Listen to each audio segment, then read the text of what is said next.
Yes, hi everyone. Good afternoon. Is the audio, video, everything clear? Give me a thumbs up. Start करे क्या अपन class? Tell me.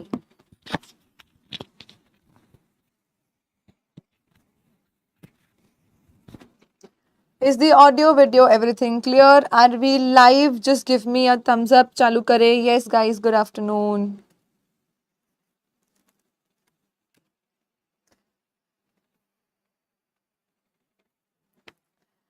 Done.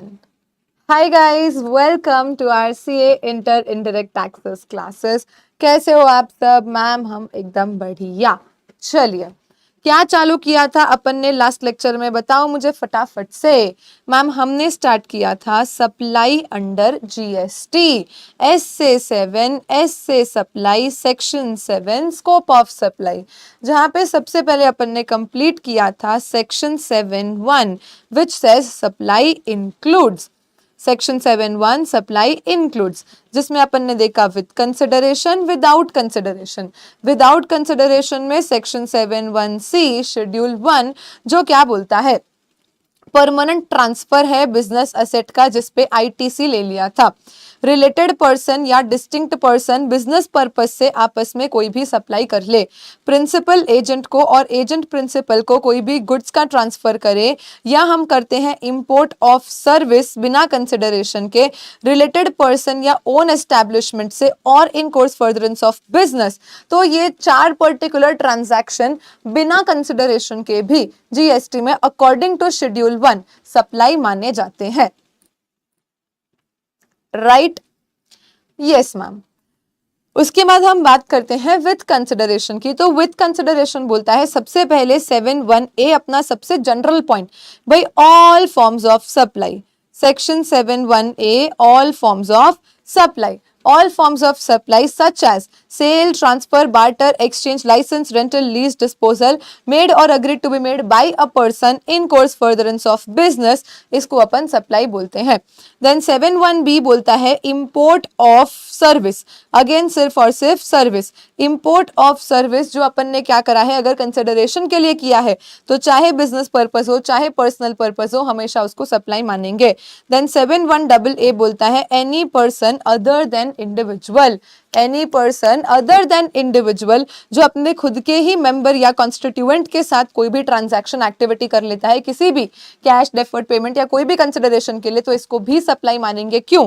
क्योंकि ये person अलग है और इसके जो मेंबर्स और कॉन्स्टिट्यूएंट्स है वो जीएसटी में अलग पर्सन माने जाएंगे. This is all that we had completed yesterday. इसके अलावा मैंने आपको सेल, ट्रांसफर, बार्टर, एक्सचेंज ये सारे वर्ड्स के मीनिंग्स बताए थे, अपन ने बहुत सारे एग्जांपल्स देखे थे. बोलो सब एकदम क्लियर है क्या? बोलो एवरीथिंग सॉर्टेड एंड क्लियर.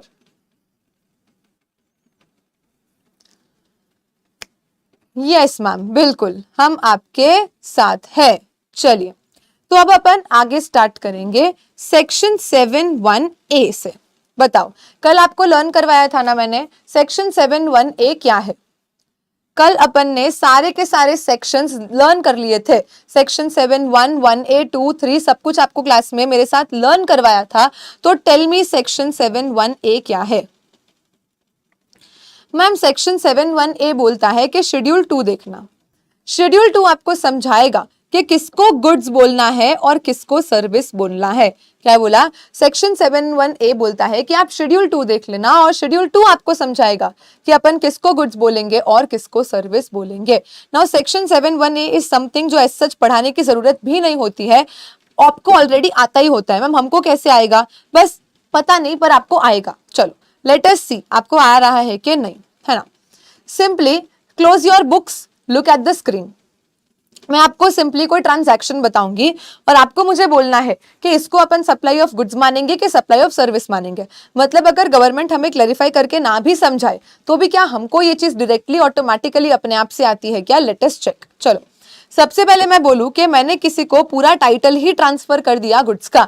ये पेन मेरा था, मैंने आपसे 20 रुपए लिए और पेन अब आपको बेच दिया. बोलो ये क्या हुआ? सप्लाई ऑफ गुड्स हुआ कि सर्विस हुआ? मैम पेन था, पेन बेच दिया, पैसा ले लिया, तो पेन तो गुड्स है तो सप्लाई ऑफ गुड्स ही हो जाएगा ना.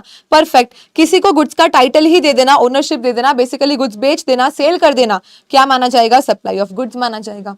लेकिन यही मैं आपको बोलूं कि ये पेन आपको बेच नहीं रही हूं, एक काम करो 5 रुपए देना मुझे, वैसे तो 50 रुपए का पेन है पर 5 रुपए देना, और अगर 2-3 घंटे या 2-3 दिन यूज करना है तो कर लो और फिर दोबारा से मुझे वापस दे देना।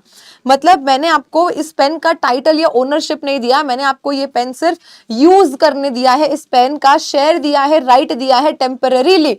तो बोलो क्या ऐसे पेन देना सप्लाई ऑफ गुड्स होगा कि सर्विस होगा? Tell me. मैम यहाँ पे क्योंकि पूरा टाइटल नहीं दिया तो हमने गुड्स तो कभी दिए ही नहीं, हमने इसको यूज करने का सर्विस दिया है, विच मीन्स टाइटल ना देना, बस किसी को राइट देना, शेयर देना विदाउट ट्रांसफर ऑफ टाइटल, इसको क्या माना जाएगा? सप्लाई ऑफ सर्विस माना जाएगा। उसके बाद चलो ये थोड़ा सा एक अच्छा पॉइंट है, what do we mean by the term hire purchase? Tell me. अगर कोई आपको बोले कि मैंने हायर परचेज पे गाड़ी ली है तो उसका क्या मतलब होता है? सारे बच्चे एक्टिव हो जाएंगे चैट बॉक्स में, मेरे को सबसे जवाब चाहिए। बताओ हायर परचेज क्या होता है?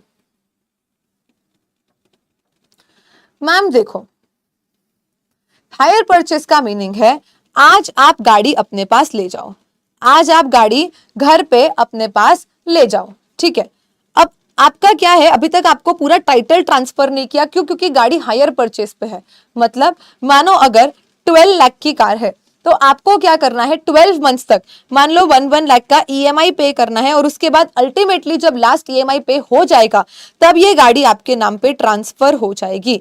यानी आज आपको गाड़ी घर पे ले जाने दे रहे हैं, आज आपको गाड़ी घर पे ले जाने दे रहे हैं, पेपर आपके नाम नहीं किए, क्यों? क्योंकि अभी आपके पेमेंट्स करने बाकी है। ये ऐसा अग्रीमेंट हुआ है हायर परचेज का।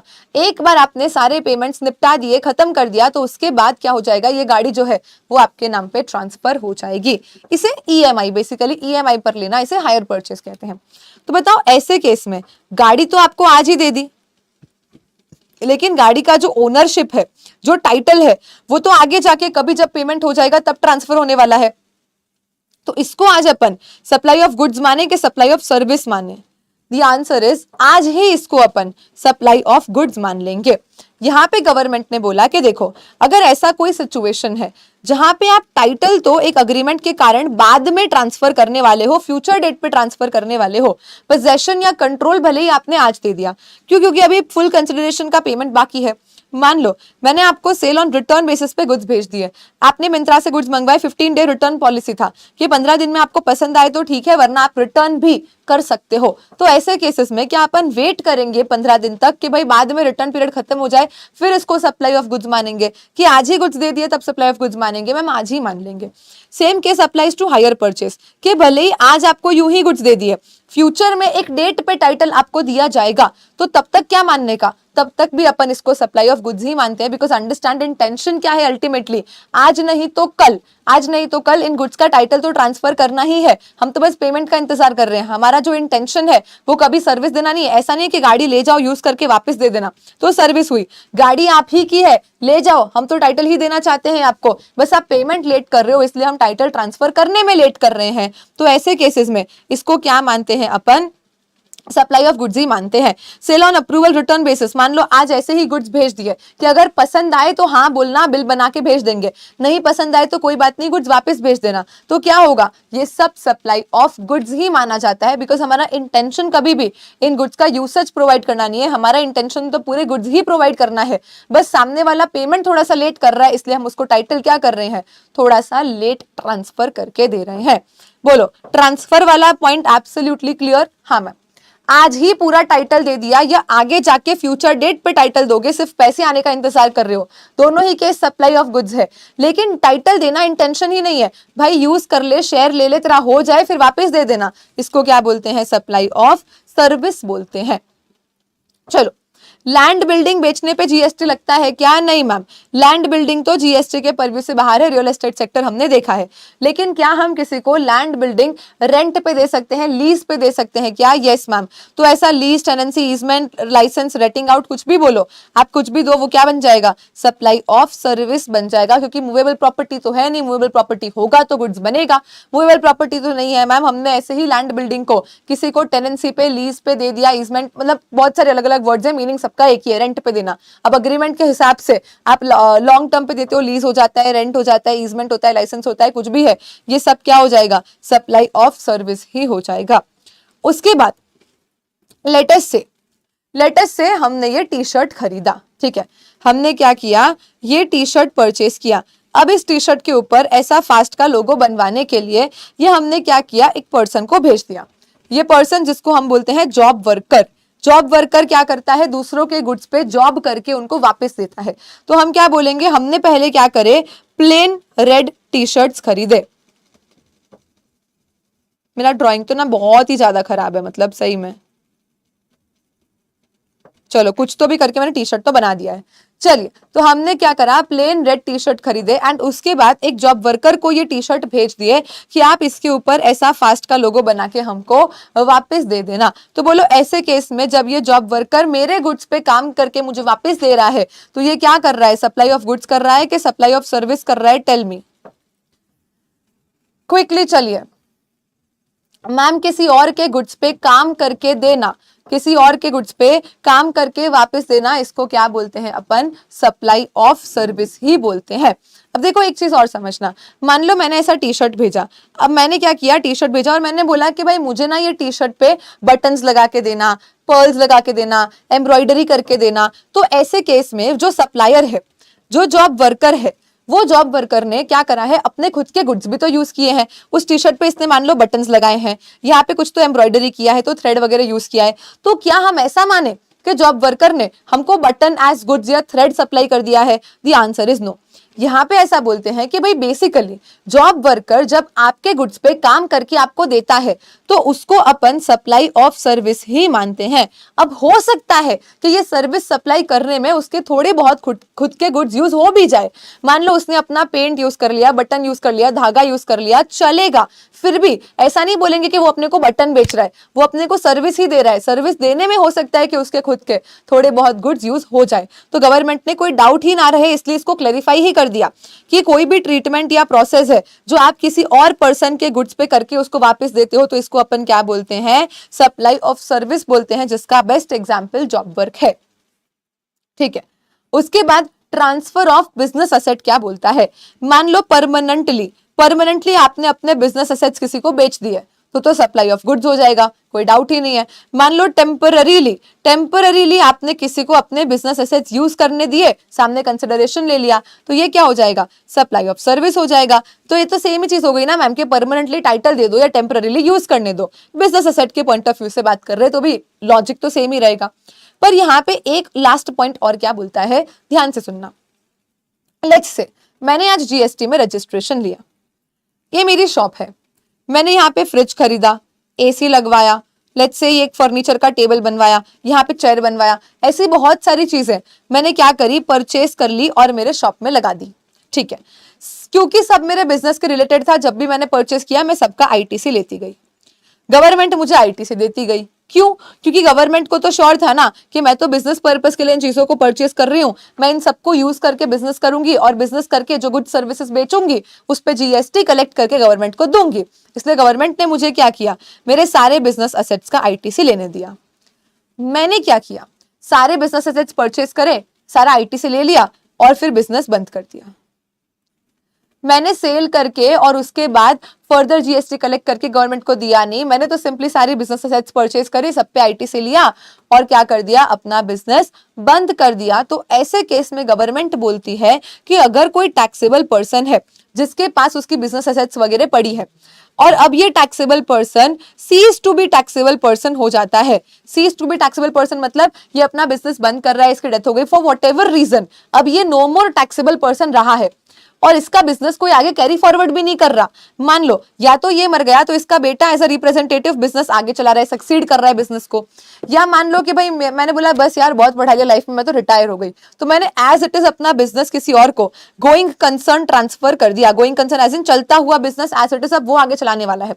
देखो अगर ये केस है तो बराबर है, कोई प्रॉब्लम नहीं है, क्योंकि ये सारे एसेट्स, ये पूरा बिजनेस अब ये लोग यूज करेंगे, ये लोग चलाएंगे, अपने गुड सर्विसेज बेचेंगे, जीएसटी कलेक्ट करेंगे, गवर्नमेंट को देंगे, तो इस केस में तो कोई प्रॉब्लम नहीं है।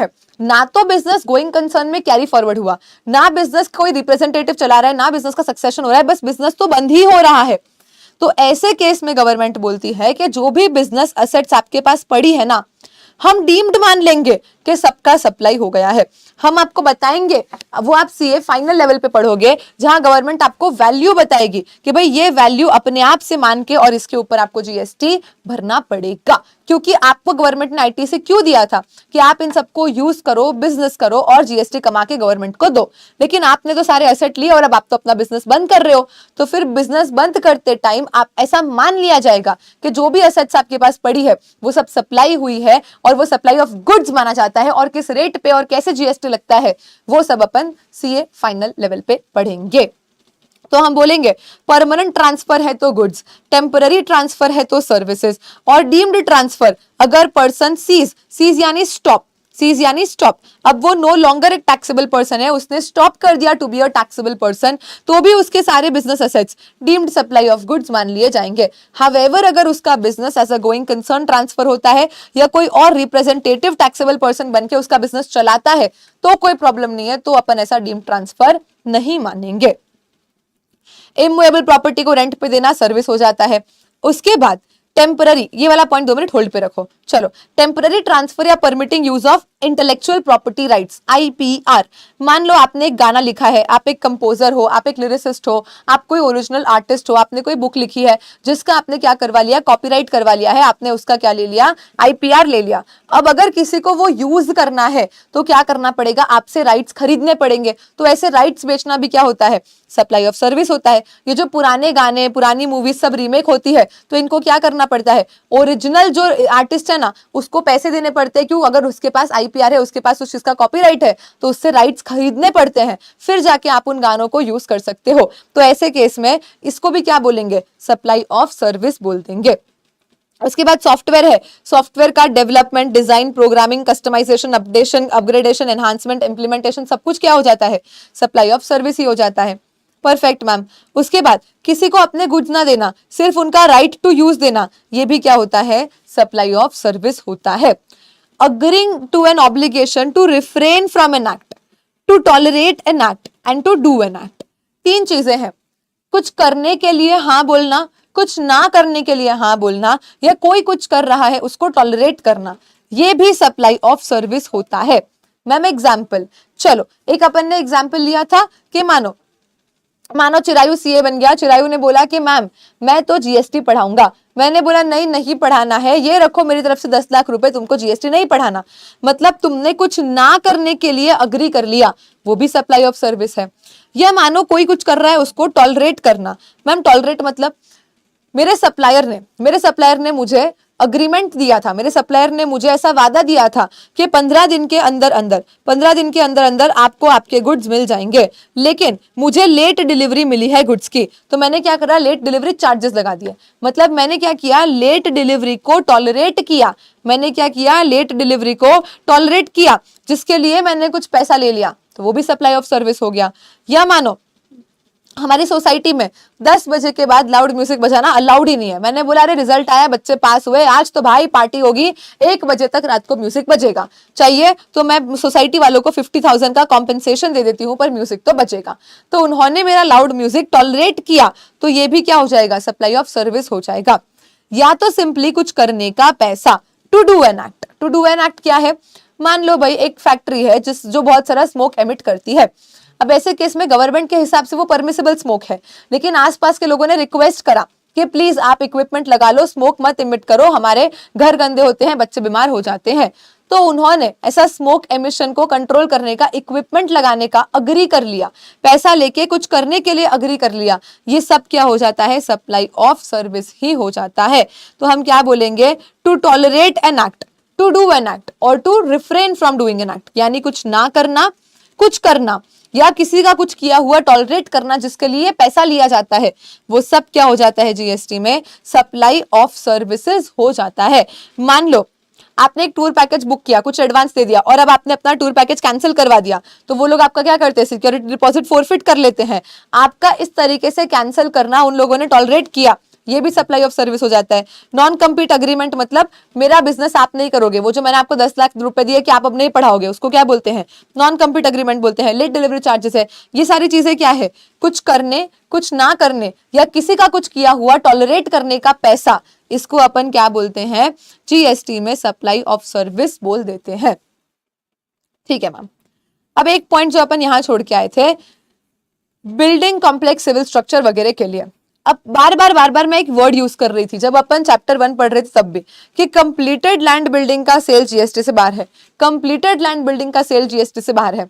मान लो अगर कोई अंडर कंस्ट्रक्शन प्रॉपर्टी है, कोई अंडर कंस्ट्रक्शन प्रॉपर्टी है, अभी तो स्कीम बन रही है और बिल्डर ने क्या करे, फ्लैट बेचने चालू कर दिए, और आपने ऐसे अंडर कंस्ट्रक्शन स्टेज पे मान लो कोई फ्लैट को परचेज कर लिया, तो ऐसे केस में उसके ऊपर जीएसटी लगता है, उसको अपन सप्लाई मानते हैं। हम कैसे पता चलेगा कि वो अंडर कंस्ट्रक्शन है या कब अंडर कंस्ट्रक्शन नहीं है, तो हम बोलते हैं CCFO व्हिचएवर इज अर्लियर। हम क्या बोलते हैं, CCFO whichever is earlier.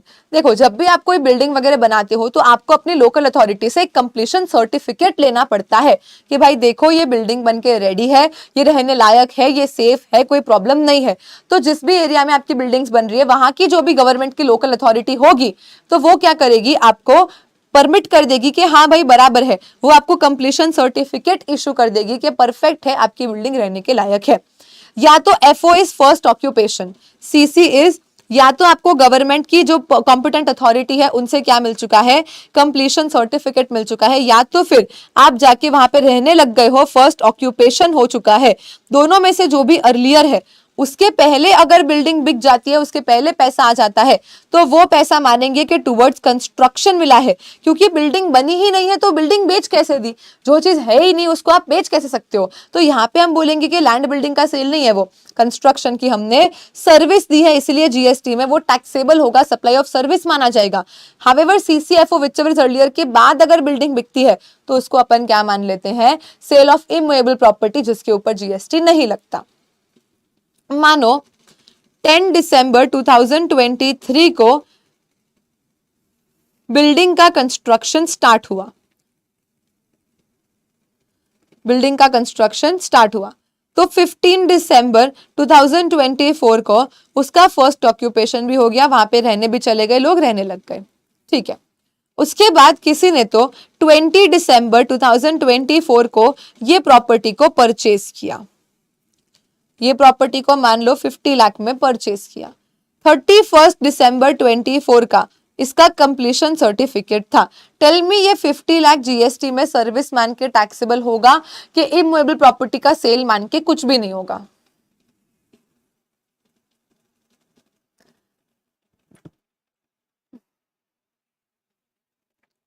Ma'am हमको देखना होता है completion certificate first occupation whichever is earlier. Completion certificate है 31 दिसंबर और फर्स्ट ऑक्यूपेशन है 15 दिसंबर, दोनों में से अर्ली क्या है, 15 दिसंबर 24। मैम अगर बिल्डिंग का सौदा 15 दिसंबर के पहले हो जाएगा तो उसको सर्विस मानेंगे, जीएसटी में टैक्सेबल मानेंगे। अगर 15 दिसंबर के बाद होगा तो उसको जीएसटी में क्या मान लेंगे, हम सेल ऑफ इमूवेबल प्रॉपर्टी मान के जीएसटी के परव्यू से बाहर कर देंगे। अब यहाँ पे CCFO में से अर्लियर क्या है, 15 दिसंबर है मैम, और हमने प्रॉपर्टी को कब परचेस करा है, 20 दिसंबर को किया है, मतलब after CCFO whichever is earlier. यानी ये कंस्ट्रक्शन का सर्विस नहीं है, ये सेल ऑफ लैंड बिल्डिंग है, और इसके ऊपर नो जीएसटी हो जाएगा, क्योंकि रियल एस्टेट सेक्टर कंप्लीटेड है अगर, तो वो जीएसटी के परव्यू से बाहर है। बोलो क्लियर टू एवरीवन, अंडरस्टूड?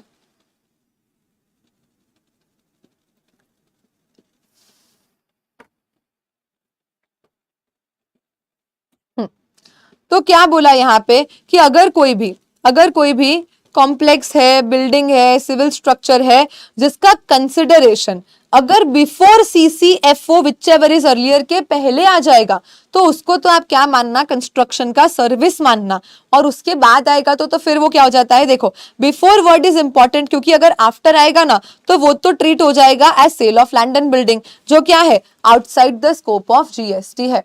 समझ गए? हाँ मैम। IPR हो गया, सॉफ्टवेयर हो गया, कुछ करना कुछ ना करना, कुछ टॉलरेट करना, सब कुछ सर्विस है। ठीक है मैम। उसके बाद लास्ट एक पॉइंट आता है कॉम्पोजिट सप्लाई का for works contract and restaurant. ठीक है, चलो ये वर्क्स कॉन्ट्रैक्ट क्या होता है, किसी को पता है क्या? मैम रेस्टोरेंट तो हमको पता है, हम जाते ही रहते हैं। तो रेस्टोरेंट में भी क्या होता है, एक तो हमें मिलता है फूड। फूड क्या है मैम? गुड्स है। प्लस हमें वहां का एम्बियंस मिलता है, फूड सर्व करके दिया जाता है, तो वो सब क्या हो जाता है? सर्विस हो जाता है। यानी रेस्टोरेंट में हमें गुड्स भी मिलते हैं और हमें सर्विस भी मिलती है। अब इसको एग्जैक्टली गुड्स मानना है कि सर्विस मानना है, ये एक क्वेश्चन हो सकता है। तो मैम वर्क्स कॉन्ट्रैक्ट क्या होता है, पहले तो ये समझाओ, फिर अपन इसका आंसर देखेंगे। किसी को मीनिंग पता है क्या वर्क्स कॉन्ट्रैक्ट का?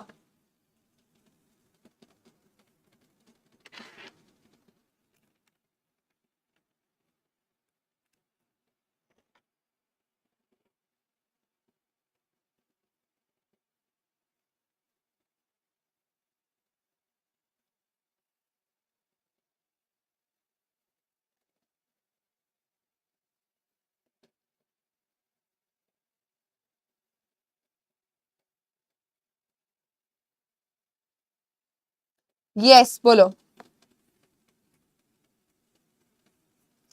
नहीं पता मैम, आप बताइए। चलिए, मान लो मुझे ये बिल्डिंग बनवानी है, ठीक है, मुझे ऐसी एक बिल्डिंग बनवानी है, तो मेरे पास दो ऑप्शन अवेलेबल है इस बिल्डिंग को बनवाने के लिए। पहला ऑप्शन होता है कंस्ट्रक्शन, दूसरा ऑप्शन होता है वर्क्स कॉन्ट्रैक्ट। मान लो अगर मैं अपनी बिल्डिंग खुद कंस्ट्रक्शन करवा रही हूं, तो मैं खुद बाजार जाऊंगी, सीमेंट लूंगी, ब्रिक्स लूंगी, पाइप लूंगी, स्टील जो भी मुझे चाहिए, लेबर लाऊंगी, कारपेंटर लाऊंगी, पेंटर लाऊंगी, पेंट बकेट्स लाऊंगी और सारा काम खुद से करवाऊंगी। इसको अपन बोलते हैं कंस्ट्रक्शन। वर्क्स कॉन्ट्रैक्ट में क्या होता है, अपन एक ठेकेदार को रखते हैं। ठेकेदार सुना है क्या कभी? मैम ठेका सुना है, वो नहीं, ठेकेदार सुना है क्या? जिसको वर्क्स कॉन्ट्रैक्टर कहा जाता है, जिसको हम एक साथ अग्री कर लेते हैं कि भाई तेरे को 1 करोड़ दे देंगे, we will give you 1 CR to you, now you manage and bring. हम उसको बता देंगे ना सारे स्पेसिफिकेशन कि हमको इस कंपनी का सीमेंट लगाना है, हमको ये स्टील पाइप लगाना है, हमको ऐसा पाइप लगाना है, हमको ऐसा काम चाहिए। अब ये जो वर्क्स कॉन्ट्रैक्टर होगा ना, ठेकेदार, ये क्या करेगा, ये इधर उधर से जहां से जो सामान लाना है लाएगा और हमें कंस्ट्रक्शन करके देने की सर्विस देगा, बराबर है। तो ये वर्क्स कॉन्ट्रैक्ट में जो ठेकेदार है ना, वो एसेंशियली देखने जाओ तो हमें दो चीजें सप्लाई कर रहा है। एक तो बिल्डिंग में लगने वाला सारा माल विच इज गुड्स, एंड दूसरा इस बिल्डिंग को बनवा के देने का सर्विस। तो ऐसे दो एरियाज है पर्टिकुलरली, एक हो गया वर्क्स कॉन्ट्रैक्ट और दूसरा हो गया रेस्टोरेंट, जहां पे इक्वली आप देखने जाओ तो गुड भी उतना ही इंपॉर्टेंट है और सर्विस भी। देखो खाना तो अपन घर पे भी खा सकते हैं, रेस्टोरेंट क्यों जाते हैं? वहां के एम्बियंस के लिए, रिलैक्स करने के लिए, कि वो लाएगा खाना देगा, तो सर्विस भी उतनी ही इंपॉर्टेंट है जितना फूड इंपॉर्टेंट है। Same goes with works contract. भाई माल तो हम भी ला सकते थे, पर हमको क्या चाहिए, उसका सर्विस चाहिए। हमको नहीं माल लाना वो इंपॉर्टेंट नहीं है, हमको चाहिए भाई तू ला, तू बना के दे, हमको जिंदगी में शांति चाहिए। इसलिए गवर्नमेंट ने क्या कर दिया, एकदम क्लियर कर दिया कि वर्क्स कॉन्ट्रैक्ट और रेस्टोरेंट में दोनों एलिमेंट बहुत इंपॉर्टेंट है, गुड्स के भी और सर्विस के भी। लेकिन अकॉर्डिंग टू शेड्यूल 2 अपन इसको हमेशा सर्विस ही मानेंगे। ऑलवेज ऑलवेज हम इसको क्या मानेंगे, सर्विस मानेंगे। चाहे जब आप एक लारी पे खाओ, जहां 50 रुपए की थाली में हमको पता है कि 40 रुपए का तो उसका खर्चा ही हो चुका है, वो बस 10 रुपए ही कमा रहा है। या ये सेम चीज आप 5000 देके एक 5 स्टार में खाओ, जहां पे आपको पता है कि मुश्किल से 50 रुपए का माल लगा नहीं है और अपने से 5000 चार्ज कर रहा है। दोनों ही सिचुएशन में इसको हमेशा क्या मानने का, सप्लाई ऑफ सर्विस ही मानने का।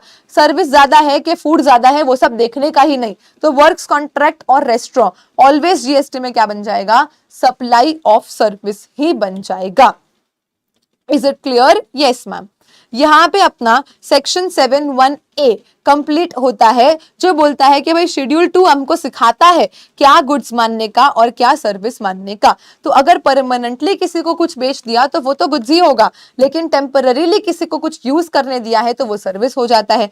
बाकी फिर software, job work, IPR, renting, leasing, works contract, restaurant, construction, ये सब जीएसटी में क्या होता है, सर्विस ही होता है। मान लो गुड्स हमने आज ही दे दिए, पर हमने ऐसा बोला कि फ्यूचर में जब पूरा पेमेंट आ जाएगा ना, तब हम तुमको टाइटल ट्रांसफर करेंगे, तो वो भी क्या हो जाता है, वो भी सप्लाई ऑफ गुड्स ही माना जाता है। बिकॉज हमारा इंटेंशन क्या है, आज नहीं तो कल हमको गुड्स तो देने ही है, तो हमारा इंटेंशन कभी भी सर्विस देने का नहीं था, इंटेंशन तो गुड्स ही देने का था ना, तो उसको अपन क्या मान लेंगे, सप्लाई ऑफ गुड्स ही मान लेंगे। और एक ये वाला पॉइंट जो ध्यान में रखना है कि भाई मान लो अगर आपने सब असेट वसेट परचेज करके बिजनेस बंद कर दिया ना, देखो अगर किसी को गोइंग कंसर्न में ट्रांसफर किया है या फिर आप कोई रिप्रेजेंटेटिव इस बिजनेस को आगे चलाने वाला है तो अलग बात है, लेकिन आपने अगर बिजनेस बंद ही कर दिया है तो ऐसे केस में आपके पास जो असेट्स पड़ी थी ना वो सारी भी डीम्ड मान लेंगे कि सारे गुड्स क्या हो चुके हैं, सप्लाई हो चुके हैं। बोलो क्लियर एवरीवन? क्या क्या कंप्लीट हो गया अपना? Section 7(1) supply includes, section 7(1)(a) read with schedule 2 के क्या गुड्स है और क्या सर्विस है। फिर अपन ने कल सेक्शन 7(3) भी कंप्लीट कर लिया था कि गवर्नमेंट के पास पावर है कि वो नोटिफाई कर सकती है कि आज से इसको गुड्स मानना, सर्विस मत मानना, सर्विस मानना, गुड्स मत मानना। तो अब बचा क्या? अब बचा क्या? मैं तेरा धड़कन तेरी, ये दिन तेरे, रातें तेरी। अब बचा क्या? क्या था सेक्शन 7(2)? कल मैंने लर्न करवाया था, बोलो रे फटाफट से बोलो, चलो चलो।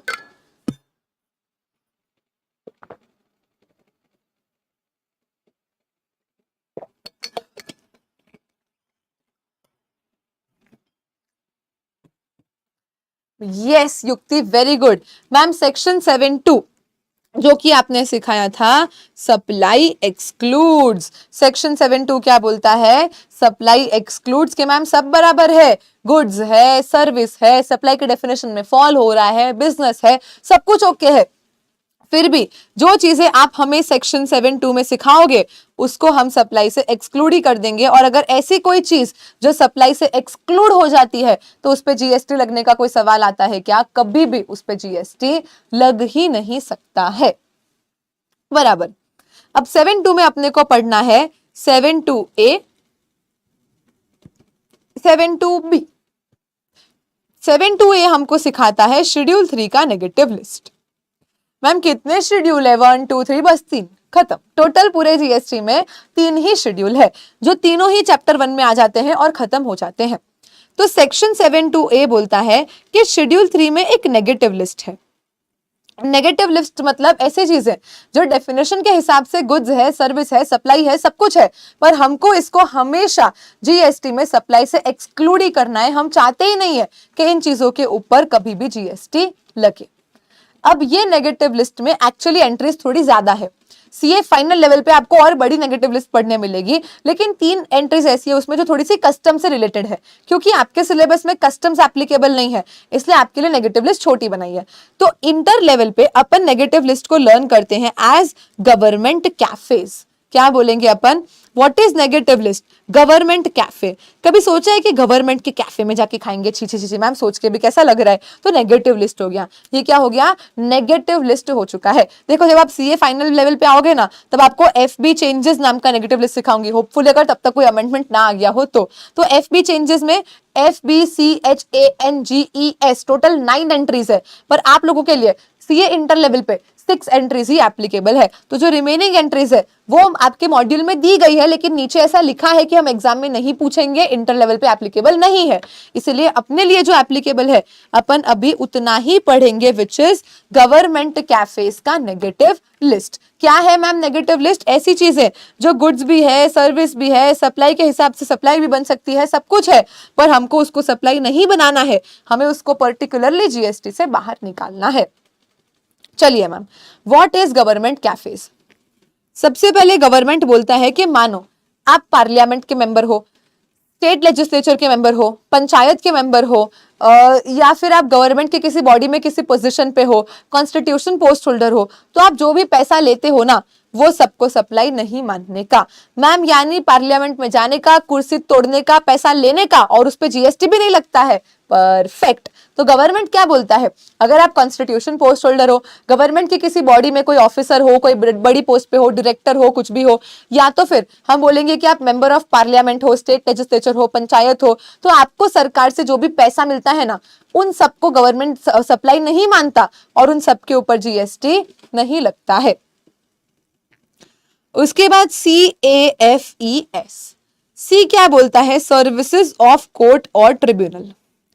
सर्विसेज ऑफ कोर्ट और ट्रिब्यूनल। मान लो आप कोई केस फाइल करने गए कोर्ट के पास, मैम ये ट्रिब्यूनल्स क्या होते हैं, ये कोर्ट जैसे जैसे होते हैं। जैसे अगर कंपनीज एक्ट का कोई केस है तो वो national company law tribunal NCLT के पास जाता है। जीएसटी का कोई केस है तो जीएसटी का अपना खुद का एपेलेट ट्रिब्यूनल है, वहां जाएगा। अगर कस्टम्स का कोई केस है तो सेस्टेट नाम का कस्टम्स का ट्रिब्यूनल है, वहां जाएगा। तो ये सब क्या होते हैं, पर्टिकुलर लॉ के लिए गवर्नमेंट ट्रिब्यूनल्स बना देते हैं ताकि केसेस जल्दी वहां जाके सॉल्व हो जाए। ये लोग बिल्कुल कोर्ट की तरह ही काम करते हैं, तो इनको अपन ट्रिब्यूनल बोलते हैं। अब आपको आगे पढ़ने में आएगा लॉ में ये सब कि ट्रिब्यूनल क्या होता है, एनसीएलटी नाम का एक चैप्टर भी होगा आप लोगों के लॉ के सिलेबस में। ठीक है मैम। तो यहाँ पे हम बोल रहे हैं कि अगर हम ऐसा कोई केस लड़ने गए या ऐसा कोई हमारा प्रोसीडिंग चल रहा है कोर्ट या ट्रिब्यूनल में, तो ऐसे केस में जहां पे वहां हम जो भी फीस वगैरह भरेंगे ना, उनमें से किसी पे भी जीएसटी नहीं लगेगा। भाई अब इस देश में न्याय लेने के लिए भी जीएसटी भरना पड़ेगा क्या? नहीं मैम। तो अगर कोई भी कोर्ट ट्रिब्यूनल में केस वेस की फीस या ऐसा कुछ भी अपन ने भर दिया, न्याय के रिलेशन में अपन ने कोई भी पेमेंट को अगर कोर्ट या ट्रिब्यूनल को कर दिया है, तो वो भी नेगेटिव लिस्ट है, उसके ऊपर भी जीएसटी नहीं लगेगा। चलो, क्या आप लोगों ने कंज्यूमर डिस्प्यूट रिड्रेसल फोरम या कंज्यूमर डिस्प्यूट रिड्रेसल कमीशन, जिसको बोलते हैं, दोनों एक ही चीज है, इसका नाम सुना है क्या? ये क्या होता है? जागो ग्राहक जागो करके पहले बीच में बहुत ऐड आती थी टीवी में, consumer dispute redressal forum, consumer dispute redressal commission वगैरह की। सुना है कि ये क्या होता है? Any idea? हाँ मैम सुना है। अगर कोई हमारे साथ चीटिंग कर दे, हम कस्टमर्स हैं और कोई सप्लायर अगर हमारे साथ चीटिंग कर देना, तो हम क्या कर सकते हैं, कंज्यूमर डिस्प्यूट रिड्रेसल कमीशन में जाके कंप्लेन कर सकते हैं और ये लोग हमारे बिहाफ पे एक्शन लेते हैं, इंक्वायरीज वगैरह करते हैं। तो ऐसे केस में गवर्नमेंट बोलती है कि मानो अगर कोई कस्टमर है, कोई कंज्यूमर है, कोई ग्राहक है जो ऐसे कंज्यूमर डिस्प्यूट रिड्रेसल कमीशन में जाता है कोई कंप्लेन वगैरह लेके, और वो लोग हमसे कोई फीस चार्ज करते हैं हमारा केस रजिस्टर करने का, तो वो भी जीएसटी में नॉट सप्लाई मानना। क्यों? क्योंकि कंज्यूमर डिस्प्यूट रिड्रेसल कमीशन को भी हमने यहाँ पे ट्रिब्यूनल जैसा माना है, डीम्ड ट्रिब्यूनल माना है। तो जैसे जीएसटी और ट्रिब्यूनल में फीस वगैरह भरने पे जीएसटी नहीं लगता, कोर्ट या ट्रिब्यूनल में भी फीस वगैरह भरने पे जीएसटी नहीं लगता, वैसे ही हम कंज्यूमर डिस्प्यूट रिड्रेसल कमीशन के केस में भी क्या करेंगे, जो फीस हमने वहां जाके भरी है, उन्होंने हमसे कोई पेमेंट लिया है, सर्विस दिया है, तो वो भी जीएसटी के परव्यू से बाहर, वो भी क्या हो जाएगा, नेगेटिव लिस्ट में आ जाएगा। तारक मेहता देखते हो आप लोग? मैम अब तो नहीं देखते, पहले देखते थे, तो अब तो कोई नहीं देखता, पहले वाले केसेस की बात है जब दया वगैरह थे। तो भाई ऐसे केस में एक ना एपिसोड आया था तारक मेहता का, इफ यू रिमेम्बर, जहाँ पे पूरी महिला मंडल साड़ी की शॉपिंग करने गई थी, फिर सारी साड़ियां खराब निकल गई थी, फटी हुई निकल गई थी, तो शॉप के बाहर जाके गरबा किया था वो बेईमान ढोंगिया वाला। एंड फिर पूरी महिला मंडल कहाँ पे गई थी, कंज्यूमर डिस्प्यूट रिड्रेसल कमीशन के पास गई थी कंप्लेन करने कि हमारे साथ ऐसी चीटिंग हो गई है, हमारे साथ छेतरपिंडा हो गया है। इफ यू रिमेम्बर, ये वही वाला कंज्यूमर डिस्प्यूट रिड्रेसल कमीशन है जहाँ पे आप क्या कर सकते हो, अपनी बीइंग अ कस्टमर, किसी ने आपको चीट कर दिया तो कंप्लेंट लेके जा सकते हो, और वहां पे भी वो जीएसटी के परव्यू से बाहर हो जाता है, because it is not a supply. A बोलता है एक्शनेबल क्लेम्स। एक्शनेबल क्लेम क्या होते हैं बोलो? गुड्स होते हैं कि सर्विस होते हैं? एक्शनेबल क्लेम्स क्या होते हैं? गुड्स होते हैं कि सर्विस होते हैं? मैम पर्टिकुलरली गुड्स की डेफिनेशन में हमने पढ़ा है, goods means other than but includes, goods means other than but includes, और but includes में हमने तो देखा था ना कि अगर कोई अनसिक्योर्ड डेट का क्लेम है, कोई लॉटरी है, बेटिंग है, कुछ भी है, तो ये सब क्या हो जाएगा, ये सब क्या हो जाएगा, एक्शनेबल क्लेम हो जाएगा। ये सब क्या हो जाएगा, एक्शनेबल क्लेम हो जाएगा। तो गवर्नमेंट ने बोला कि एक्शनेबल क्लेम गुड्स तो है, एक्शनेबल क्लेम गुड्स के डेफिनेशन में आता है, मतलब एक्शनेबल क्लेम गुड्स तो है, परफेक्ट। लेकिन फिर भी इसको नेगेटिव लिस्ट में डाल दो, इसके ऊपर हमको जीएसटी नहीं लगाना। मजा कब आएगा पता है? Other than specified actionable claim. Specified actionable claim को नेगेटिव लिस्ट के बाहर निकाल दिया।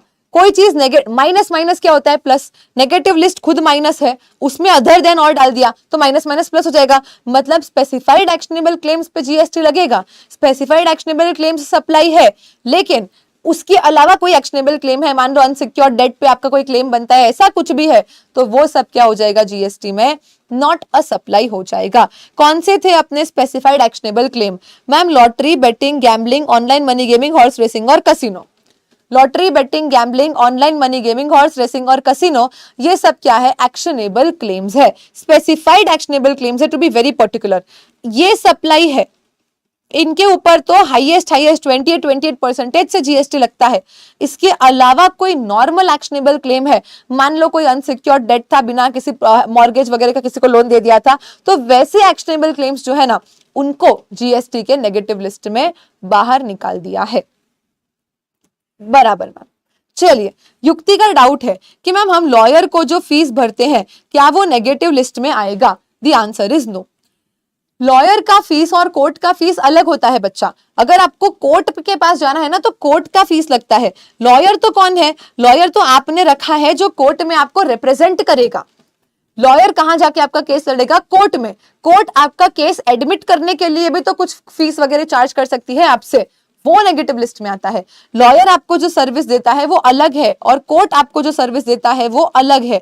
मान लो ट्रिब्यूनल, ट्रिब्यूनल कौन है? एनसीएलटी। अगर कंपनीज का कोई भी केस होता है ना, मान लो दो कंपनी आपस में लड़ ली, कोई कंपनी का केस है, तो वो कहां जाता है? National company law tribunal NCLT के पास जाता है। कोई कंपनी लिक्विडेशन में है, कोई कंपनी बंद हो गई, किसी कंपनी ने फ्रॉड कर दिया, अगर कुछ भी है, तो ये सारे केसेस एनसीएलटी के पास जाते हैं। ये लोग लॉयर को रखते हैं अपना केस वहां रिप्रेजेंट करने के लिए। तो लॉयर क्या कर रहा है? अलग सर्विस दे रहा है आपको, और जो कोर्ट है, जो ट्रिब्यूनल है, वो अलग सर्विस दे रहा है। नेगेटिव लिस्ट में बाहर किसको निकाला है गवर्नमेंट ने? कोर्ट और ट्रिब्यूनल को नेगेटिव लिस्ट में बाहर निकाला है, ना कि लॉयर को। डिफरेंस समझ में आया आपको? मिस कोठारी बताइए, डिफरेंस समझ में आया आपको?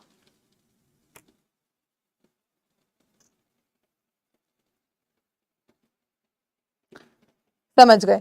तो हम लॉयर को नेगेटिव लिस्ट से बाहर नहीं निकाल रहे हैं, हम कोर्ट और ट्रिब्यूनल को नेगेटिव लिस्ट में डाल के और जीएसटी के स्कोप से बाहर निकाल रहे हैं। समझ गए मैम? चलिए, फिर एक्शनेबल क्लेम भी सारे बाहर निकल जाएंगे, अदर देन अगर जो lottery, betting, gambling, online money gaming, horse racing और कसिनो, इन सब पे तो जीएसटी लगेगा, क्योंकि ये नेगेटिव लिस्ट के भी एक्सेप्शन है, तो माइनस माइनस तो प्लस हो जाएगा। बाकी कोई एक्शनेबल क्लेम है ना, जो यूं भी हमारे काम के नहीं है, ये सब जीएसटी के पर्पज से बाहर, क्योंकि इनको डाल दिया नेगेटिव लिस्ट में। एफ बोलता है services of funeral, mortuary, burial, crematorium including transportation of deceased. भाई आपके धर्म के हिसाब से आपको जलाते हैं, गाड़ते हैं, जो भी रिचुअल होते हैं, भाई कहीं पे फ्यूनरल होगा, मॉर्चरी होगा, बरियल होगा, हिंदुज में क्रिमेटोरियम होता है, तो भाई जो भी है, जो भी जैसे भी आपका अंतिम संस्कार किया जाता है, उसके लिए जो भी पैसा चार्ज किया जाता है वो सब जीएसटी से बाहर है। मान लो किसी की डेथ हो गई है ना, तो उनको जलाने के लिए अपन कहाँ लेके जाते हैं? शमशान घाट लेके जाते हैं। तो शमशान घाट वाले भी कोई फीस तो चार्ज करते हैं ना, ऐसे जाके आप जला के आ जाओ, ऐसा तो होता नहीं है। तो वो जो फ्यूनरल की सर्विसेज देने के लिए जो अमाउंट चार्ज किया जाता है, उसको जीएसटी से क्या करा है?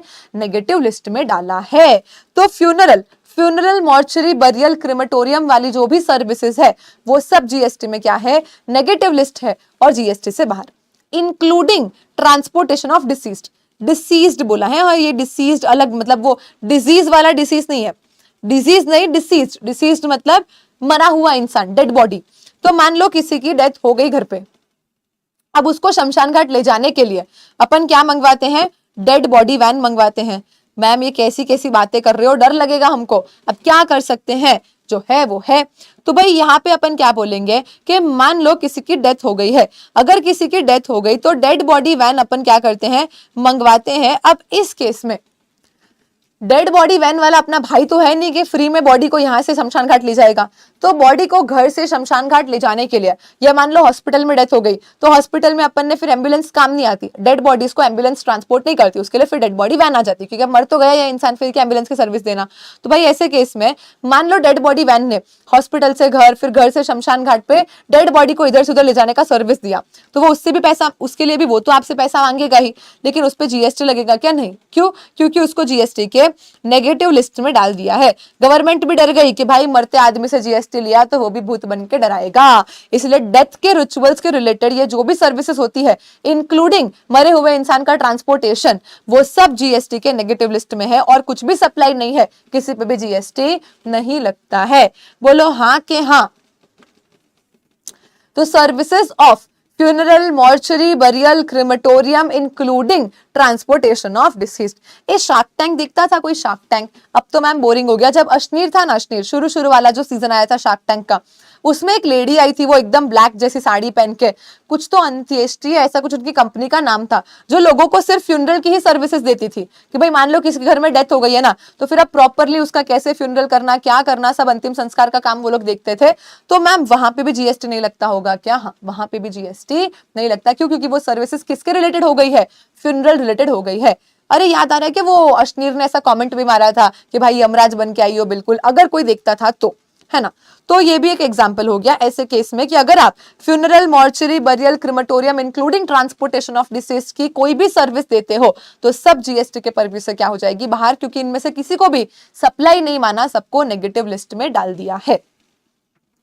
ई बोलता है एम्प्लॉयर एम्प्लॉई का रिलेशनशिप। ई क्या बोलता है? एम्प्लॉयर एम्प्लॉई का रिलेशनशिप। अब देखो, मान लो जेठालाल है और नट्टू काका है, ठीक है। नट्टू काका जेठालाल को क्या करते हैं? दुकान संभालने का सर्विस देते हैं। जेठालाल सामने उनको पेमेंट करता है। तो अब एज सच देखने जाओ तो मैम ये तो एक प्रॉपर ट्रांजैक्शन है, सप्लायर है, रेसिपिएंट है, सर्विस है, पेमेंट है। लेकिन क्या कभी आपने सुना है कि सैलरी के ऊपर जीएसटी लगता है? नहीं मैम। क्यों? क्योंकि नेगेटिव लिस्ट शेड्यूल 3 में गवर्नमेंट ने बोला कि हम समझते हैं कि एक एम्प्लॉई एम्प्लॉयर को सर्विस करके दे रहा है, एम्प्लॉयर सामने एम्प्लॉय को पेमेंट कर रहा है, कंसिडरेशन दे रहा है in the form of salary. तो अगर सब कुछ देखने जाए तो ये एक नॉर्मल सप्लाई हो गया जिसपे जीएसटी लगना चाहिए। हावेवर गवर्नमेंट बोलती है कि सैलरीड पर्सन को कहां जीएसटी लेंगे, क्यों ही लेंगे? तो ऐसे केस में सैलरी के ऊपर कोई जीएसटी नहीं लगता। क्यों? क्योंकि इसको नेगेटिव लिस्ट में डाल दिया। एंड नॉट जस्ट सैलरी, आपका कंपनी के साथ एक अग्रीमेंट होता है जिसमें कॉस्ट टू कंपनी डिसाइड होता है, सीटीसी या C2C जिसको अपन बोलते हैं, कॉस्ट टू कंपनी। मतलब सैलरी के अलावा भी कंपनी आपको बहुत सारी फैसिलिटी देती है। मान लो कंपनी ने आपको फ्री में घर दे दिया, कंपनी ने आपको बोनस दे दिया, ट्रैवल बेनिफिट्स दे दिए, मॉनेटरी बेनिफिट्स दे दिए, आपको कोई और गिफ्ट दे दिया, ऐसा कुछ भी है जो आपके कॉन्ट्रैक्ट का पार्ट है। शुरू में ही बोल दिया था कि भाई हम हर साल दिवाली पे एक एक्स्ट्रा सैलरी ऐसा बोनस देते हैं। हम हमारे एम्प्लॉइज को क्या करते हैं, उनका जो भी रेंट का कैब वगैरह का खर्चा होता है वो रिएम्बर्स करके देते हैं। यानी जो भी आप ऑलरेडी अग्री कर चुके हो अपने एम्प्लॉयमेंट के कॉन्ट्रैक्ट में as a salary, wages, bonus, perquisite, benefit, facility, कुछ भी बोल लो उसको आप, तो वो सब क्या हो जाएगा? जीएसटी के परव्यू से बाहर, सब नेगेटिव लिस्ट में आ जाएगा। मान लो कॉस्ट टू कंपनी के ऊपर हमने खुश होकर कुछ और गिफ्ट दे दिया, तो वो अपन ने फिर शेड्यूल 1 में देखा था कि वो तो फिर एम्प्लॉयर एम्प्लॉय क्या हो जाते हैं, रिलेटेड पर्सन हो जाते हैं, तो वो सब डीम्ड सप्लाई बन जाता है। लेकिन अगर वो गिफ्ट भी 50,000 तक का है ना, तो अपन उसको भी सप्लाई नहीं मानते हैं। बोलो याद आया क्या? हाँ के हाँ। एम्प्लॉयमेंट कॉन्ट्रैक्ट के अंदर जो भी आ गया ना, salary, bonus, perquisites, monetary benefits, facilities, wages, कुछ भी है। मान लो मैम हम ऐसे सैलरीड एम्प्लॉय नहीं है, हमारे घर पे कंस्ट्रक्शन का काम चल रहा था, दिहाड़ी मजदूर आते थे और दिहाड़ी मजदूरी करके चले जाते थे। आपने मानो किसी को वेजेस दिया है, सैलरी दो, वेजेस दो, it is all same only. Salary, wages सब कुछ, जहां पे भी एम्प्लॉयर एम्प्लॉय, मालिक और मतलब सेठ और नौकर का, एम्प्लॉयर एम्प्लॉय का जहां भी रिलेशनशिप आ जाता है ना, वो शेड्यूल 3 में आके जीएसटी के परव्यू से बाहर ही हो जाता है। लेकिन मानो नट्टू काका को पेंट करना भी आता है। मानो बाघा क्या काम करता है, मोबाइल रिपेयरिंग के लिए उसको एम्प्लॉय रखा है, लेकिन अब बाघा को तो पेंटिंग करना भी आता है और गोकुलधाम सोसाइटी में पेंट करवाना था। तो जेठालाल ने क्या किया, बाघा को अलग से हायर कर लिया कि भाई गोकुलधाम सोसाइटी का पेंट कर देना, इतना हम तुमको पैसा दे देंगे। तो बोलो ये क्या एम्प्लॉयर एम्प्लॉय के रिलेशनशिप के अंदर हुआ है? नहीं मैम, ये तो अलग सर्विस है जहां पे बाघा एज अ पेंटर क्या कर रहा है, जेठा को सर्विस दे रहा है। तो ऐसे केस में मान लो कि एम्प्लॉयमेंट कॉन्ट्रैक्ट के अलावा, एम्प्लॉयमेंट कॉन्ट्रैक्ट के बाहर कोई principal to principal basis supply हो जाए तो उस पर तो जीएसटी लगेगा। लेटेस्ट से हमारे यहाँ पे जो एक एम्प्लॉय काम करते हैं, उनके खुद की कपड़ों की दुकान भी है, तो मैंने उनसे कुछ कपड़ा खरीद लिया, तो क्या जीएसटी नहीं लगेगा? लगेगा ही ना, क्योंकि उस ट्रांजैक्शन का हमारे एम्प्लॉयमेंट कॉन्ट्रैक्ट से कोई लेना देना ही नहीं है। तो एम्प्लॉयमेंट कॉन्ट्रैक्ट के बाहर प्रिंसिपल टू प्रिंसिपल बेसिस अगर कोई काम होता है तो उस पर तो जीएसटी लगता है। एम्प्लॉयर एम्प्लॉय के रिलेशनशिप में जो भी होता है, जो कॉस्ट टू कंपनी के अग्रीमेंट में इंक्लूडेड है, वो जितना भी पेमेंट होता है ना, वो सब क्या हो जाएगा, नेगेटिव लिस्ट में नॉट अ सप्लाई मान के और जीएसटी से बाहर कर दिया जाएगा। उसके बाद एस क्या बोलता है, एस बोलता है sale of land and building subject to schedule 2। क्यों सब्जेक्ट टू शेड्यूल 2? क्योंकि शेड्यूल 2 ने बोला सीसीएफओ विचएवर इज अर्लियर के पहले सेल ऑफ लैंड बिल्डिंग हो गया ना, तो फिर जीएसटी लगेगा, उसको कंस्ट्रक्शन सर्विस मानना। लेकिन सीसीएफओ विचएवर इज अर्लियर के बाद अगर पेमेंट होता है, कंसिडरेशन रिसीव होता है फॉर लैंड बिल्डिंग, तो वो नेगेटिव लिस्ट शेड्यूल 3 में आएगा, फिर उसके ऊपर जीएसटी नहीं लगता है। This is all about section 72A schedule 3 negative list under GST। Section 72A schedule 3 negative list under GST. क्या बोलते हैं अपन इसको प्यार से? गवर्नमेंट कैफेज। What are the negative list under GST? प्यार से बोलेंगे इसको गवर्नमेंट कैफेज। जी का मतलब गवर्नमेंट के किसी भी पोस्ट पे होना, member of parliament, state legislature, panchayat, constitution post holder, government की बॉडी में कहीं पे डायरेक्टर होना, ऑफिसर होना, कुछ भी होना, ये सब क्या हो जाएगा? नेगेटिव लिस्ट में आ जाएगा। सी बोलता है कोर्ट या तो ट्रिब्यूनल। कोर्ट या तो ट्रिब्यूनल, जहां पे कंज्यूमर डिस्प्यूट रिड्रेसल कमीशन को भी ट्रिब्यूनल ही माना जाता है। ए बोलता है सारे एक्शनेबल क्लेम, लेकिन अदर देन क्या बोला? Other than lottery, betting, gambling, other than lottery, betting, gambling, online money gaming, horse racing और कैसीनो। स्पेसिफाइड एक्शनेबल क्लेम्स तो सप्लाई है, इनके अलावा वाले एक्शनेबल क्लेम्स जीएसटी में सप्लाई नहीं है। एफ बोलेंगे तो services of funeral, mortuary, burial, crematorium including transportation of deceased. E बोलता है एम्प्लॉयर एम्प्लॉई का relationship inside the employment contract, उसके बाहर प्रिंसिपल टू प्रिंसिपल बेसिस पे कुछ किया तो वो नॉर्मल सप्लाई हुआ। एंड एस क्या बोलता है? Sale of completed land building subject to schedule 2। Schedule 2 में देखना वो सीसीएफओ अर्लियर के पहले वाला केस है तो फिर सर्विस माना जाएगा, उसके बाद वाला केस है तो उसको अपन सप्लाई नहीं मानते हैं। So here we will complete it once from the notes. Let's सी।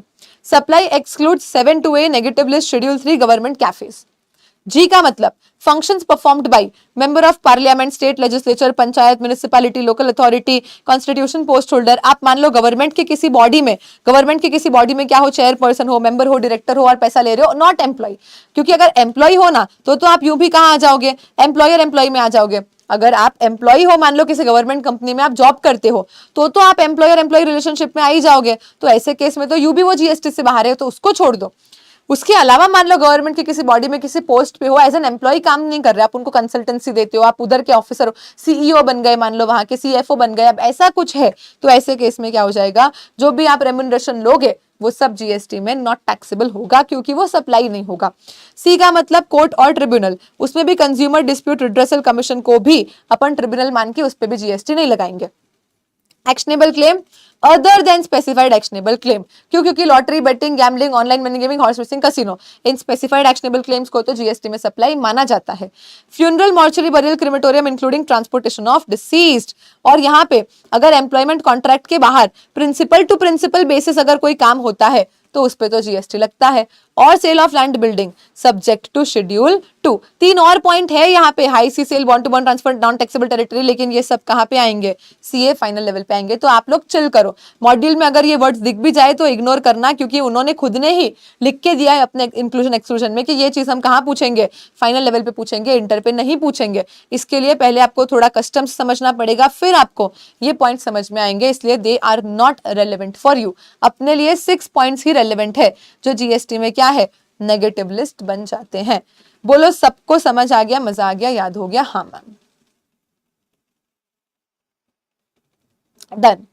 तो 7(2)B बोलता है कि नेगेटिव लिस्ट तो जो है वो है ही, उसके अलावा गवर्नमेंट को अगर लगे तो गवर्नमेंट कुछ और चीजों को भी नोटिफाई कर सकती है जो वो खुद ही करे। मतलब जहां गवर्नमेंट ही सप्लायर है उसको भी अपने को नीदर सप्लाई ऑफ गुड्स मानना है नॉर सप्लाई ऑफ सर्विस मानना है, मतलब उसको भी अपने को जीएसटी से एक्सक्लूड करना है। तो क्या गवर्नमेंट ने यहाँ पे 7(2)B में कुछ और नोटिफाई करा है? क्या गवर्नमेंट ने 7(2)B में कुछ और नोटिफाई करा है? The answer is yes. अभी तक 2 चीजें नोटिफाई कर दी है, एक 243G और W। ये क्या है मैम 243G और W? कॉन्स्टिट्यूशन ऑफ इंडिया के आर्टिकल्स है। क्या है ये? कॉन्स्टिट्यूशन ऑफ इंडिया के आर्टिकल्स है, जहां पे पंचायत और म्युनिसिपैलिटी की क्या ड्यूटीज है वो लिखी गई है। जैसे कि मान लो स्ट्रीट लाइट खराब हो गई तो स्ट्रीट लाइट को रिपेयर करवाना, ये भी आर्टिकल 243G W में आता है। या फिर ये जो राशन शॉप्स होते हैं, यहाँ पे जो अपने को फेयर प्राइस पे राशन वगैरह मिलता है, तो ये सब भी इसमें आ जाता है। आपको लिस्ट याद करने की जरूरत नहीं है। एग्जामिनर आपको क्वेश्चन पेपर में देगा वेदर जो भी एक्टिविटी क्वेश्चन में दी है वो 243 GRW में फॉल होती है कि नहीं। अगर हो जाती है तो समझ लेने का कि गवर्नमेंट का ये सर्विसेज हमको करके देना नीदर सप्लाई ऑफ गुड्स है नॉर सप्लाई ऑफ सर्विस है और उसके ऊपर जीएसटी नहीं लगता है। तो आर्टिकल 243G और W में क्या आता है वो अपने काम का नहीं है। हाँ, ऐसे सारे नॉर्मल एडमिनिस्ट्रेशन के ही काम आते हैं, लेकिन अगर उसमें कोई काम आता है जो गवर्नमेंट ने हमको करके दिया है तो it is not a supply of service, वो जीएसटी के परव्यू से बाहर है। दूसरा देखो, कहीं पे कोई पेमेंट करना जिसके लिए सामने अपने को लाइसेंस मिलता है, ये भी सप्लाई होता है। Sale, transfer, barter, exchange, licence, rental, lease, disposal. लेकिन पर्टिकुलरली अगर मुझे कहीं पे वाइन शॉप, लिक्कर शॉप डालनी है तो उसके लिए भी आप ऐसे जिसका जहां मन हो वहां बोर्ड लगा के यहाँ ठंडी बियर मिलती है तो आप कर नहीं सकते। नॉर्मली जैसे स्कूल्स होते हैं तो इन सब के आसपास गवर्नमेंट परमिशन नहीं देती कि आप ठेके खोलो, ठेके एज इन जहां दारू मिलता है। तो ऐसे केस में आपको जहां पे भी दारू की दुकान खोलनी है ना, आपको वहां की स्टेट गवर्नमेंट से लाइसेंस लेना पड़ता है, परमिशन लेनी पड़ती है कि क्या यहाँ दारू की दुकान खोल लें। तो गवर्नमेंट ये लाइसेंस फ्री में तो देती नहीं है, आपसे कोई अमाउंट चार्ज करती है। तो वो अमाउंट पे भी गवर्नमेंट ने बोला कि neither supply of goods nor supply of service मानेंगे, बिकॉज ऑलरेडी अल्कोहल को पूरा जीएसटी से बाहर ही रखा है, तो उसके ऊपर जो उसके अलग एप्लीकेबल टैक्सेस वगैरह रहते हैं वो रहते हैं। तो जो स्टेट गवर्नमेंट है वो जब लिक्कर लाइसेंस को ग्रांट करती है तो उसके ऊपर भी जो कंसिडरेशन चार्ज किया जाता है वो नेगेटिव लिस्ट मतलब सप्लाई एक्सक्लूड्स में आ जाता है, तो वहां पे भी जीएसटी नहीं लगेगा। चलो, once again everything with me. CGST act, CGST act 2017 जो बोलता है एस से 7, एस से supply, section 7 scope of supply. 7(1) ने बोला सप्लाई इंक्लूड्स, जिसमें आएगा विथ कंसिडरेशन, सबसे पहले ऑल फॉर्म्स ऑफ सप्लाई, फिर इंपोर्ट ऑफ सर्विस और वो एसोसिएशन क्लब वाला पॉइंट। उसके बाद विदाउट कंसिडरेशन में शेड्यूल 1 के 4 पैरा अपन ने देखे।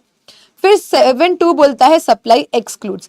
एक्सक्लूड्स में 7(2)A में गवर्नमेंट कैफे का शेड्यूल 3 का अपन ने देखा नेगेटिव लिस्ट।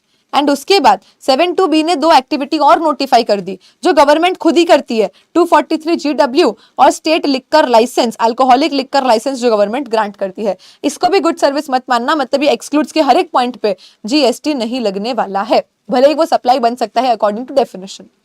7(3) सिंपली बोलता है कि गवर्नमेंट के पास पावर है। क्या पावर है कि गवर्नमेंट नोटिफाई कर देगी, इसको गुड्स मान लो सर्विस मत मानो, या इसको सर्विस मान लो गुड्स मत मानो। एंड लास्ट 7(1)A बोलता है कि शेड्यूल 2 के हिसाब से देख लेना किसको गुड्स बोलते हैं और किसको अपन सर्विस बोलते हैं। बोलो 100% क्लियर हो गया सबको? ये क्या करवाया मैम, ये आपको मैंने पहला सेक्शन अपनी जिंदगी का जीएसटी का कंप्लीट करवाया है along with subsection and clauses.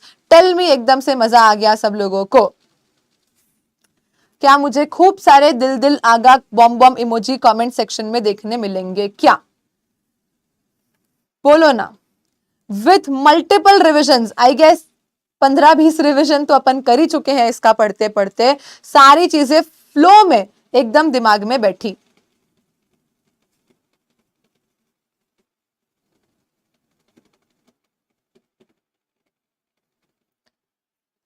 Perfect. तो चलो, अब हमको क्या करना है, अब हमको इसके ऊपर कुछ क्लैरिफिकेशंस और सर्कुलर्स देखने होते हैं कि भाई जैसे हमने वर्ड यूज किया प्रिंसिपल और एजेंट, तो एग्जैक्टली प्रिंसिपल कौन होता है, एजेंट कौन होता है, कैसे ये सब वर्क करता है, ये अपन कल की क्लास में करेंगे। अपना सेक्शन पूरा कंप्लीट हो चुका है। अब कल एक क्लास में अपने को सिंपली क्या करना है, फटाफट फटाफट सारे सर्कुलर्स और क्लैरिफिकेशंस देखते जाना है। टोटल कितने सर्कुलर्स है देखो, टोटल आपके लिए 14 सर्कुलर्स एप्लीकेबल है। एक ही दिन में, एक ही लेक्चर में सारे सर्कुलर्स वन शॉट कंप्लीट होंगे, जिसमें से आई विल टेल यू कि कौन कौन से सर्कुलर मुझे पढ़ाने की जरूरत भी नहीं है। आप होमवर्क में पढ़ के आना और कल मुझे बताना कि हाँ मैम ये तो हमको सारे समझ में आए। एक बार मार्क करो सर्कुलर नंबर 12, सर्कुलर क्लैरिफिकेशन सब मिक्स है यहाँ पे। नंबर 12 पढ़ना, नंबर 10 पढ़ना, 8 पढ़ना, 8, 10, 12, 5, 4 3 2। कौन कौन से फाइनल? 2 3 4 5 8 10 और 12। 2 3 4 5 8 10 और 12। ये इतने क्लैरिफिकेशंस 10 मिनट से ज्यादा नहीं लगेंगे। मेरा होमवर्क कभी भी आपको 10 से 15 मिनट के से ज्यादा का होमवर्क मैं आपको दूंगी ही नहीं। ये वाले जो अपने क्लैरिफिकेशंस है ना, ये आपको होमवर्क में क्या करने हैं, कल खुद से सेल्फ रीड करके आने हैं। आई एम 100% श्योर कि out of 14 1 2 3 4 5 6 7 exactly half clarifications आपको ऑलरेडी आते हैं। जो भी डिस्कशन अपन ने सप्लाई में और इंपॉर्टेंट टर्म्स में करा है, उस डिस्कशन के बेसिस पे ही आप आउट ऑफ 14 7 क्लैरिफिकेशंस खुद से मैनेज कर पाओगे। कल की क्लास में मेरे को बताना कि हाँ मैम कौन सा वाला नहीं समझ में आया या कि सातों के सातों ही समझ में आ गए। एक बार होमवर्क में खाली इतना, एक पढ़ने में 5 मिनट ज्यादा नहीं लगेंगे, 2 मिनट ज्यादा भी नहीं लगेंगे, आई टेल यू। तो ये 7 पढ़ने में भी आपको 15 to 20 मिनट्स लगेंगे बस, और उसमें आपका पूरा होमवर्क हो जाएगा। तो एक बार होमवर्क में सेक्शन 7 पूरा 7 1 2 3 1A एक बार अच्छे से देखना, लगे तो रफ में एक बार पूरा लिख लेना, जैसे अपन लोगों ने क्या करा था, सारे इंपॉर्टेंट टर्म्स लिखे थे वैसे। तो एक बार या तो रफ शीट में अपने आप से स्क्रिबल करके वो लिख लेना, that will hardly take 10 minutes. और ये जो नंबर मैंने यहाँ लिखे हैं, ये वाले क्लैरिफिकेशंस एक बार होमवर्क में सेल्फ रीड करना, this will hardly take another 15 minutes, यानी आधे घंटे में तो सब आपका हो जाएगा। नहीं मैनेज कर पाओगे तो भी प्रॉब्लम नहीं है, मैं तो कल करवाने ही वाली हूँ आपको, करके आओगे तो अच्छा रहेगा, आपको कल ज्यादा कॉन्फिडेंस आएगा। फिर कल अपन सारे सर्कुलर्स क्लैरिफिकेशंस खत्म करके पूरा सप्लाई चैप्टर वाइंड अप कर देंगे। चलो परफेक्ट है। Yes ma'am, hope you are enjoying the classes. See you all tomorrow, same time, same place. Till then, take care and bye bye everyone.